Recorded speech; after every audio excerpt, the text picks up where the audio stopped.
Halo Sobat PU, izinkan kami, kelompok 4, Latsar CPNS Kementerian PU Batch 4, dalam menjelaskan analisa kasus pembebasan lahan bendungan Marangkayu dalam penyediaan spam regional Kukar Bontang, Kalimantan Timur dengan menerapkan nilai dasar ASN harmonis.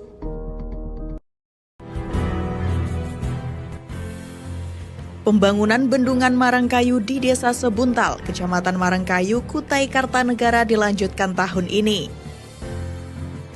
Balai Wilayah Sungai Kalimantan 4 akan menggelontorkan dana melalui APBN senilai 16 miliar rupiah.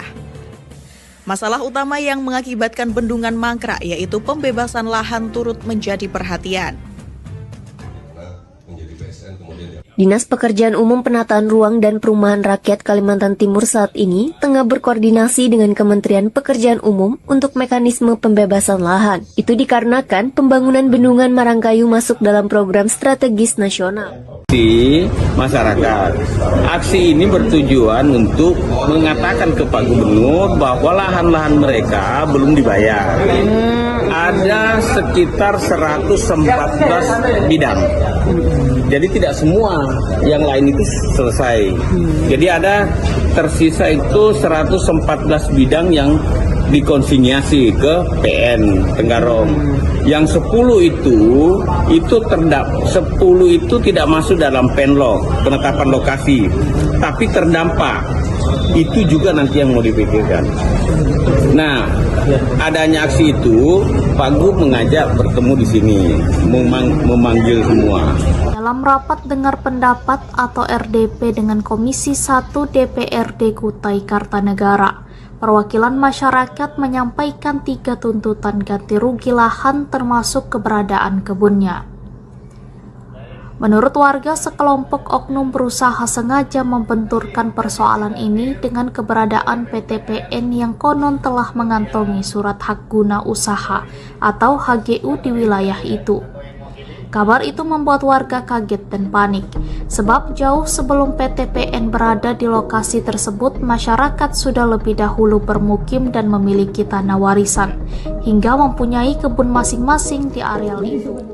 Melalui kondisi existing yang ada, maka didapatkan stakeholder yang berperan antara lain DPRD Provinsi Kalimantan Timur, Pemerintah Provinsi Kalimantan Timur, BWSK 4 Kalimantan Timur, Direktorat Air Minum DJCK Kemenpu, warga Desa Sebuntal, serta Direktorat Air Tanah Air Baku DJSDA Kemenpu.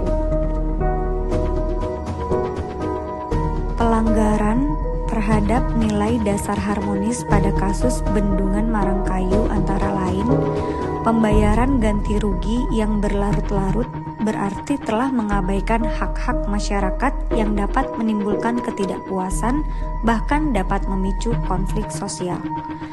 Harga ganti rugi yang ditawarkan tidak sesuai yang menyebabkan masyarakat merasa tidak dihormati serta merasa dirugikan. Sengketa lahan antara masyarakat dengan PT Perkebunan Nusantara yang belum terselesaikan timbul karena belum adanya kepastian hukum yang jelas, serta ancaman pembongkaran bendungan dan pemblokiran jalan menuju bendungan Marangkayu yang dilakukan oleh warga. Hal tersebut timbul karena ketidakharmonisan.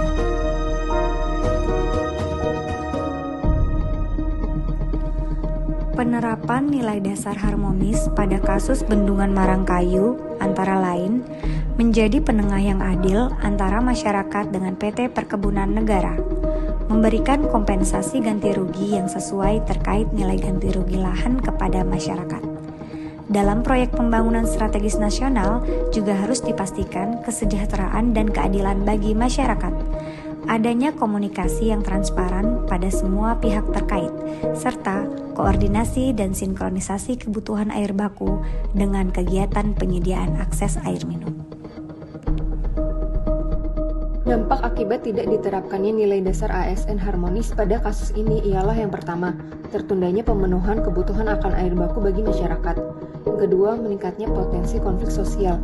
Yang ketiga, terjadi kerugian ekonomi baik bagi masyarakat yang kehilangan lahan sebagai mata pencaharian maupun bagi kementerian lembaga berupa pembengkakan biaya anggaran.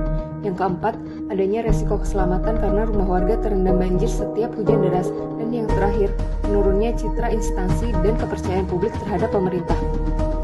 Selanjutnya ada alternatif pemecahan masalah. Yang pertama, mediasi akseleratif yang melibatkan semua pemangku kepentingan. Adakan rapat dengar pendapat dan mediasi terstruktur antara BPN, Pemprov atau KUKAR, BWS, LMAN, PTPN, DPRD, dan perwakilan warga. Dengan skema proses, seluruh data ditampilkan transparan, fasilitator netral, dan menjadwalkan penyelesaian langkah demi langkah serta publikasi progres. Dan manfaat yang diharapkan akan didapatkan adalah dapat menata ulang kepercayaan, memperjelas tanggung jawab, dan menciptakan kesepakatan terukur. Konsekuensi positifnya, transparansi meningkat, semua pihak terlibat, mengurangi potensi aksi unjuk rasa besar-besaran. Konsekuensi negatif, proses panjang karena banyak aktor yang dengan kepentingan berbeda. Jika mediasi gagal, warga bisa semakin kecewa dan konflik makin dalam. Kedua, klarifikasi hak guna usaha dengan prinsip transparansi. Audit terbuka status hak guna usaha atau HGU PT Perkebunan Nusantara versus klaim warga, hasilnya harus diumumkan ke publik agar tidak ada kecurigaan. Konsekuensi positif, menyelesaikan akar masalah, yaitu tumpang tindih tanah, berkurangnya konflik akibat miskomunikasi. Konsekuensi negatif, proses hukum lama, audit HGU dan keputusan pusat, bila transparansi tidak sesuai fakta justru memperburuk kepercayaan publik. Ketiga, validasi dokumen lama dan kompensasi tanaman. Verifikasi kembali data inventaris 2012 dan akui adanya tanam tumbuh, yaitu kopi, karet, sawit, durian, dan lain-lain. Jika tidak ditemukan, lakukan estimasi historis berdasarkan catatan dan foto sebagai dasar penilaian. Contoh langkah konkret yaitu membentuk tim validasi independen, yaitu melibatkan akademisi, dinas pertanian, BPN, dan warga. Dengan begitu dapat menghargai usaha dan sumber penghidupan warga, membangun kepercayaan warga kembali. Konsekuensi positifnya, warga merasa dihargai karena jeripayah dan tanaman yang mereka diakui, serta konflik sosial bisa cepat reda. Konsekuensi negatifnya, resiko klaim fiktif, yaitu adanya kondisi lahan yang sudah berubah. Bila ada perbedaan data antara dokumen lama versus kondisi lapangan sekarang, perlu diadakannya validasi kemudian. Sebagai aparatur sipil negara di Kementerian Pekerjaan Umum, membangun budaya harmonis dalam konteks ini sangat krusial. Berikut langkah konkret yang mencerminkan nilai tersebut. Yang pertama, empati dan kedekatan emosional. Dalam kasus Marangkayu, warga merasa kecewa karena sudah 16 tahun menunggu kepastian pembebasan lahan.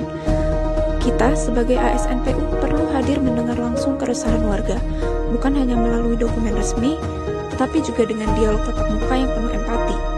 Sehingga masyarakat merasa dihargai dan percaya, sehingga tensi konflik pun bisa menurun. Yang kedua, keterbukaan informasi. Permasalahan muncul karena adanya data lama yang diabaikan dan penilaian ulang yang membingungkan warga. Nah, ASN-PU seharusnya menyampaikan proses, alasan regulasi baru, dan timeline pembayaran dengan bahasa sederhana dan transparan. Dengan begitu, warga tidak merasa dipermainkan, melainkan dilibatkan secara aktif dalam proses. Yang ketiga, pendekatan kolaboratif. Kasus ini melibatkan banyak pihak, Kementerian PU, BPN, Pemda, BWS, dan KJPP. Kurangnya koordinasi membuat masyarakat menjadi bingung. Dengan semangat kolaboratif, ASN-PU dapat menjadi jembatan antar lembaga untuk memastikan semua pihak bekerja pada tujuan yang sama, yakni menyelesaikan hak warga secara adil agar proyek strategis berjalan lancar. Yang keempat, penyesuaian prosedural yang humanis. Salah satu keluhan warga adalah penilaian ulang yang tidak menghitung tanam tumbuh di lahan mereka. ASN-PU dapat tetap mematuhi aturan hukum, tetapi mencari ruang fleksibilitas, misalnya mengusulkan legal opinion atau mekanisme tambahan agar hak warga tetap terakomodasi. Ini menunjukkan bahwa prosedur tidak dijalankan secara kaku, tetapi dengan memperhatikan aspek kemanusiaan. Yang kelima, komitmen pada solusi nyata. Selama ini, masyarakat hanya mendapat janji tanpa kejelasan. ASN-PU harus hadir dengan rencana konkret, yaitu jadwal pembayaran yang jelas, koordinasi lintas instansi yang terukur, dan laporan progres terbuka kepada masyarakat. komitmen nyata akan membangun kembali kepercayaan yang hilang. Kesimpulannya, pendekatan harmonis dalam core values berakhlak bukan sekedar teori, tapi bisa jadi jalan keluar dalam kasus Marangkayu. Dengan empati, transparansi, kolaborasi, fleksibilitas, dan solusi nyata, ASN-PU dapat mengembalikan kepercayaan masyarakat, menjaga nama baik institusi, sekaligus memperlancar proyek strategis nasional.